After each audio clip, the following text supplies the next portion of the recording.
Day one in pads is always an interesting day. As I talked about it in shorts, it's hard to evaluate your football team in shorts, but what you're trying to evaluate is who's going to push through when they're tired, who's going to push through when they're hurting a little bit.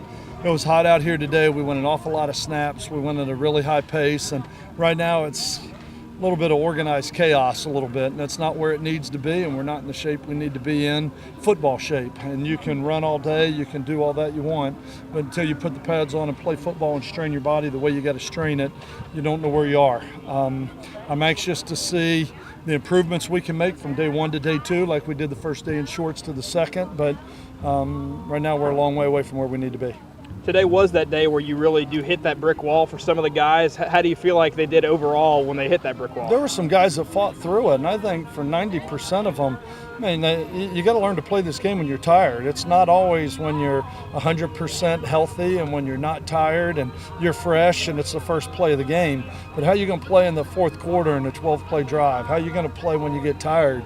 You know, I know there was a lot of guys that were cramping up today with the heat and a lot of the water weight that they're losing, but I saw a lot of guys push through today, and it's a process. You know, we had 26 practices left. It's just day 3, and we got a long way to go, and I'm looking forward to every one of them between now and then. The offense seemed to have the defense's number several times today. Did you have that feeling? Yeah, right now, I mean, we're putting a lot in on both sides of the ball. And, you know, you look at a lot of plays, and there was one big play the defense gave up where it busted coverage, you know, and there's some lack of communication. But that's what camp's for, to watch that film tonight, to meet tomorrow morning, to have walkthroughs, to cover all the little things and get better and better. But I think there's some guys that are doing some good things on both sides of the ball. I think it's too early right now as you're rolling 4 teams. I think it's way too early right now to start trying to make evaluations of where we are as an offense or defense. Who's farther ahead at this point? Does that include players too, as far as evaluations? Are you still mainly putting in packages, that kind of thing? It's day 3. I mean, it's day 3, and we've got about a 6-day installation. So every day you're not only reviewing what you put in that day, but putting in more. So it's kind of like math, you know, just. If you don't get 2 + 2 is 4, it's hard to get the multiplication and division. And that's kind of where we are right now. We're putting more and more on them. For some of the freshmen, like I've really been impressed with Xavier Woods and Trent Taylor, Corey Henderson. There are a lot of guys I've really been impressed with, but it's not how they do in day 1 or 2 in shorts. It's how do they pick up the 6 days of installation. And we kind of going a whole process where you put it all in, and then we'll come back and teach it in segments again, and then go back, make sure we've got the whole thing done at the end. And like I said, that's the game plan is not to be ready today. The game plan is to be trying to be ready for the 31st of August. Being on the quarter system, you got a luxury, or maybe not, I don't know, where actually the season starts before class starts. Yeah. That kind of thing and all.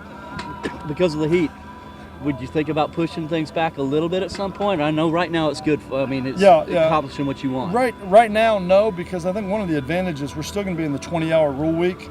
The difference is going to be when they're not in football, they're going to be able to get some sleep. They're going to be able to get off their feet. They're going to be able to get some rest. So right now, it's not like we can stay in camp all the way to the first game because of the NCAA rules and regulations. So right now, it's hard, it's hot, they're tired.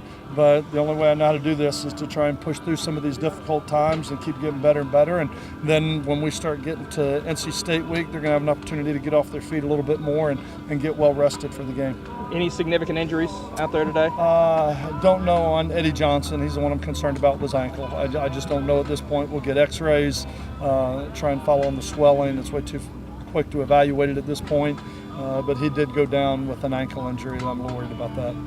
Speaking of the heat out here, how is that going to prepare you for a 12:30 kickoff in Raleigh, North Carolina? Well, that's one of the reasons that we're practicing at the time of day that we are. I mean, we've had 2 or 3 of the hottest heat index days we've had this summer so far in these stretches, and we're practicing at 3:30 in the afternoon. And I know one of the options that we discussed as a staff is, do you practice at night? You go at 7, try and get out of the heat.